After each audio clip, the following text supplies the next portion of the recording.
IPL 2026 సీజన్లో Kolkata night riders వరుస పరాజయాలతో సతమతమవుతోంది.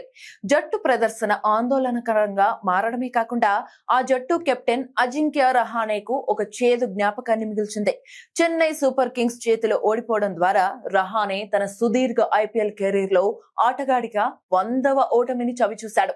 ఈ సీజన్లో ఇప్పటి వరకు ఆడిన 5 మ్యాచ్లలో కేకేఆర్ 4ంటిలో ఓడిపోగా ఒకటి వర్షం కారణంగా రద్దయింది. అంటే సాంకేతికంగా చూస్తే కేకేఆర్ ఇంకా విజయాల ఖాతా తెరవలేదు.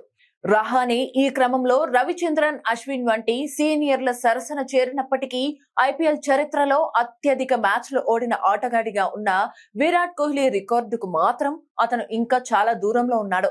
కోహ్లీ పేరిట ఉన్న ఈ రికార్డు ఇప్పుడిప్పుడే చెరిగిపోయేలా లేదు.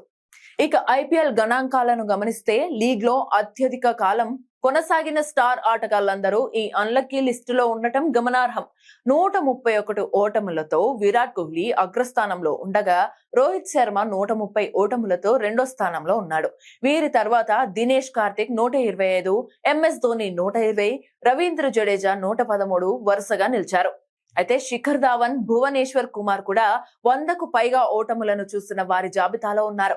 విదేశీ ఆటగాళ్ల విషయానికి వస్తే డేవిడ్ వార్నర్ 104 ఓటములతో అగ్రస్థానంలో నిలిచాడు. నిజానికి ఈ ఆటగాళ్లు ఎక్కువ మ్యాచ్లు ఆడటం వల్లే వారి ఖాతాలో ఓటముల సంఖ్య కూడా ఎక్కువగా కనిపిస్తోంది. రహానే 100వ ఓటమితో ఈ ఎలైట్ క్లబ్ లో చేరినప్పటికీ కోహ్లీ లేదా రోహిత్లను అందుకోవాలంటే అతను మరో 30కి పైగా మ్యాచ్లు ఓడిపోవాలి. ఇది అసాధ్యమైన విషయం ఏమీ కాదు. కానీ ప్రస్తుతానికి కోహ్లీ స్థానం పదిలంగా ఉంది.